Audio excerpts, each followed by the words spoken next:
अवांछनीय गतिविधियां होने लगती है। आप जैसे मोबाइल खोलोगे ना, अनावश्यक ऐड आपके लग जाएगा, ठीक है, ओटीपी आने लग जाएंगे, उसमें मैसेज आने लग जाएगा, मोबाइल ऊपर नीचे होने लग जाएगा, मतलब आपको लगेगा कुछ तो गड़बड़ है, ठीक है। और जैसे ही आपको ये समझ में आए कि कुछ गड़बड़ है, आप एकदम सावधान हो जाए, ठीक है। सबसे पहला काम क्या करेंगे आप अपने डेटा को ऑफ कर दीजिए। क्या करेंगे, मोबाइल का जो डेटा होता है उसको ऑफ करेंगे। जैसे ही मोबाइल डेटा ऑफ करेंगे, आपको समझ में आएगा कि हमारा एक्सेस आप दूसरे के पास नहीं जाएगा, ठीक है। मान लीजिए एपीके फाइल देखिए दूसरे तक रिमोट एक्सेस ले लिया है, ऐड कर लिया मोबाइल, तो सबसे पहले उस फाइल को क्या करेंगे, आप डिलीट करेंगे, डेटा ऑफ करेंगे, ठीक है। इसके बाद आपके मोबाइल का जो है बैकअप ले लीजिए। बैकअप लेने के बाद आप रिसेट, ठीक है, रिसेट मार देंगे। उससे क्या होगा, आपकी बहुत सारी जो चीज़ें हैं जाने से बच जाएंगी, ओटीपी जाने से बच जाएंगे, क्योंकि आपका फोन पे पेटीएम वगैरह कहाँ चलता है, उसी मोबाइल में चलता है, उसका भी एक्सेस उसी के पास चला जाता है ना। तो आप इन सब सारी चीज़ों को हमें क्या करना है, रिसेट करके हटा देंगे। व्हाट्सएप आपका है हुआ है, व्हाट्सएप को अनइंस्टॉल कर दीजिए।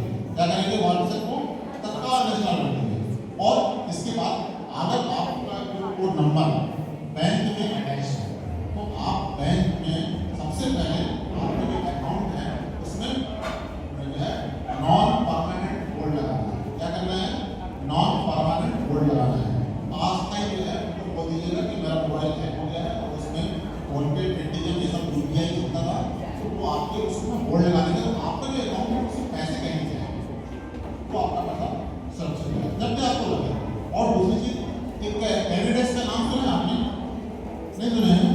एनिडेस्क जो है तो साइबर क्रिमिनल्स बहुत ज़्यादा इस्तेमाल होते हैं। एक तो एपी के बाद दूसरा एनिडेस्क। एनिडेस्क के माध्यम से जो है हमारे एक ऐप होता है, तो ऐप को मोबाइल में इंस्टॉल करा देते हैं या लैपटॉप डेस्कटॉप में इंस्टॉल करा देते हैं। हमारा पूरा रिमोट एक्सेस चला जाता है सामने वाले को। जनरली क्या करते हैं, एनिडेस्क का हम यूज तब करते हैं जब कोई काम हम कर रहे होते हैं और हमें नहीं मालूम रहता है, तो हम किसी दोस्त की या कोई जो एक्सपर्ट रहते हैं उनसे पूछते हैं कि इसको काम को कैसे करना है। तो बोलते हैं कि यार ये काम कर, तुम एनिडेस्क डाउनलोड कर लो और मैं यहाँ से करके बताता हूँ कैसे कैसे करते हैं, नहीं करते हैं एनिडेस्क। तो वो होता है कि माध्यम एनिडेस्क उसके लिए, तो हमारा रिमोट एक्सेस कहाँ चला जाता है, हमारे लोग चला जाता है। अगर कोई क्रिमिनल करा रहा है, हमें एनिडेस्क डाउनलोड बिल्कुल नहीं करना है, बहुत सावधान रहना है। किसी मित्र ने बोला है या हम किसी से काम है, हम स्वयं उसको परमिशन दे रहे हैं, तो आप उसको एनिडेस्क को डाउनलोड कराइए, अदरवाइज बिल्कुल भी एनिडेस्क डाउनलोड ना कीजिए। ऐसे बहुत सारे जो है तो ऐप होते हैं, टीवीवर का भी नाम आपने सुना होगा, टीवीवर के माध्यम से भी इस काम को करते हैं, है ना। तो ये सब चीज़ों से हमें सुरक्षित रहना है। और दूसरी चीज़, ये जो हम बहुत सारे ऐप प्ले स्टोर से जो डाउनलोड करते हैं ना, तो इसको हमेशा एक चीज़ ध्यान रखें, जो परमिशन की जिसमें मैसेज आता है, जो पॉपअप आता है, तो उसमें ध्यान दीजिए बहुत सारी परमिशन हमें नहीं देना है।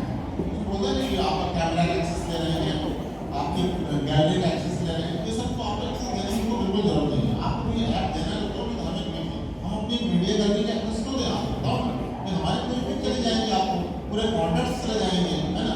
तो इस चीज़ का हमेशा ध्यान दें।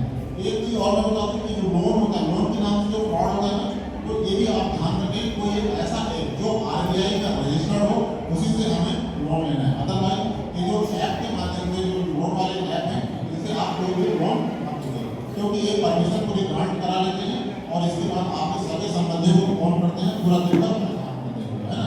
तो ये लोन लेते समय भी आप हमेशा जो है सावधान रहेंगे इस चीज़ का, ठीक है। क्लास खत्म करें, ठीक है, चलिए, बहुत बहुत धन्यवाद।